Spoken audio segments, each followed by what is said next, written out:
E números do censo de 2022 mostram que a população brasileira está envelhecendo. A proporção de idosos com 65 anos ou mais cresceu para 10,9%. Em 2010, esse dado era de 7,4%.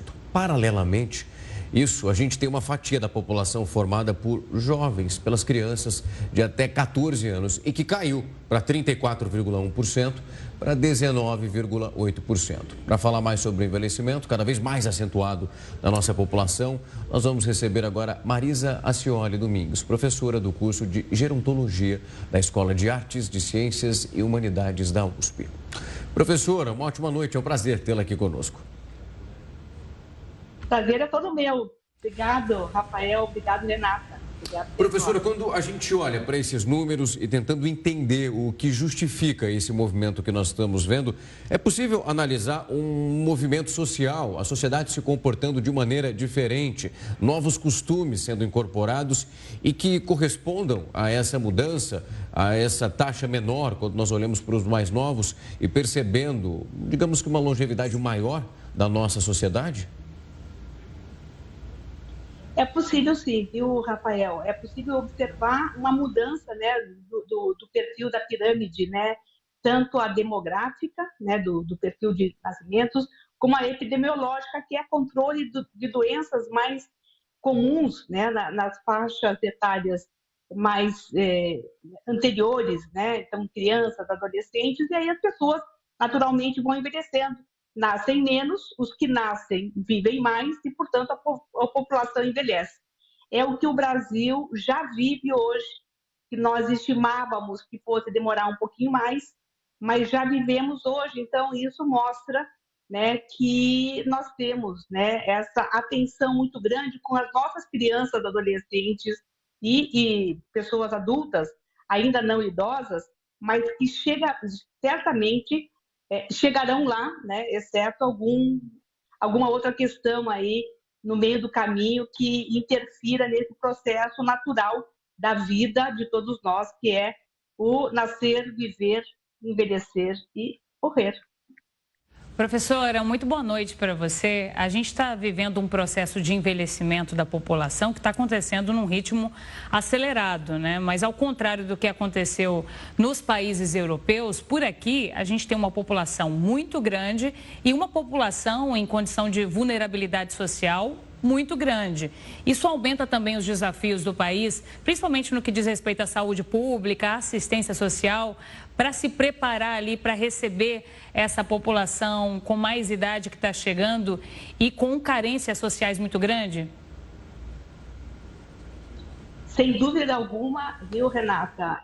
É um desafio muito grande para países como o Brasil, os países em desenvolvimento, né, nós, né, da América do Sul, Latina, com um envelhecimento que se compara, né, em algumas áreas dos nossos países, né, falando só de Brasil, né, nós temos aí áreas do Brasil, ou regiões do Brasil, muito semelhantes, né, um perfil etário de países europeus, né, norte-europeus, enfim, e temos também regiões aí muito carentes. Então, é um desafio para políticas públicas, mas não é uma novidade, né? Nós, pesquisadores da área do envelhecimento, já acenávamos para isso há muito tempo atrás, né? Então, assim, nós cada vez mais estamos, né?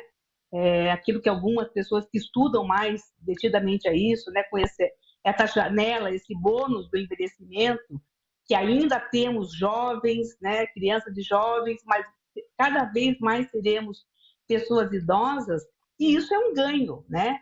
Isso não é para ser encarado, essa que é a grande questão, né? Isso não é um fardo, isso não é um peso, isso é um legado. E isso é o que todos nós viveremos, né? Aqueles que já somos idosos, né? Eu, pesquisadora, professora, enfim, atuante, mas já idosa, e aqueles que não o são, e que serão, né? Daqui a 20, 30, 40, 50, enfim, anos, mas não é novidade. Então, é um desafio para políticas públicas, é um desafio equacionado. Nós temos, Brasil, políticas públicas muito boas, muito bem concebidas. A implementação delas é que ainda estão aquém do desejado, né? Então, são questões que precisamos ver cada vez mais com uma urgência urgentíssima, porque essa é uma realidade dada para o mundo e também para nós, né, população brasileira. Professora, quando a gente olha para outra ponta dessa linha, para analisar os mais jovens, então, os nascimentos, muito se fala também de uma mudança de comportamento da própria mulher, onde acaba optando por uma escolha própria em demorar um pouco mais para ser mãe, devido à possibilidade de conseguir uma ascensão na vida profissional, ou então por escolha própria, nesse momento colocar essa fase da vida em um outro momento.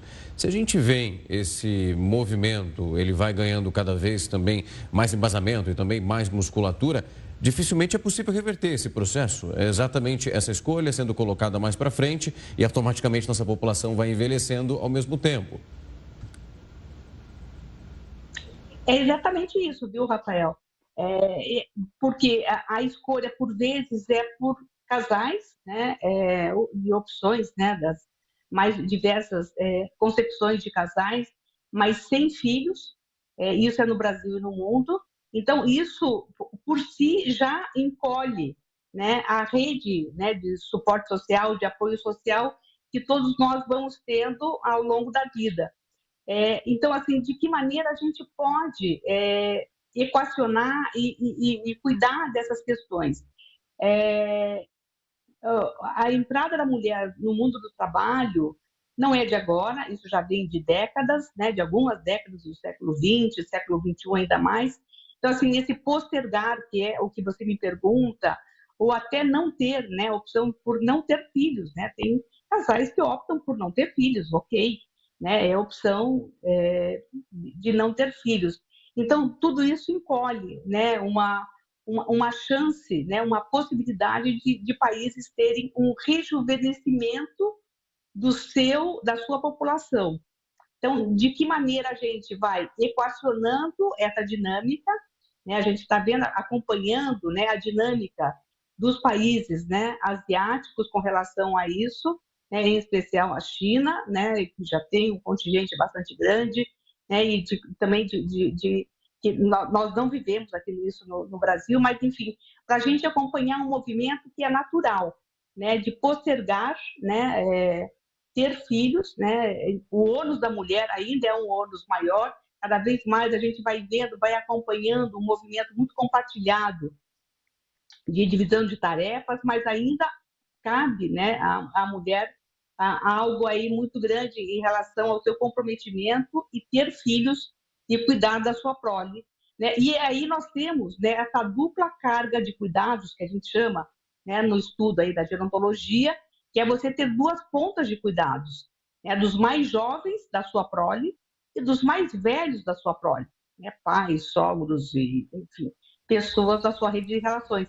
Então, assim, as políticas públicas têm que nos acolher, né, com políticas de cuidados em todas as fases das nossas vidas.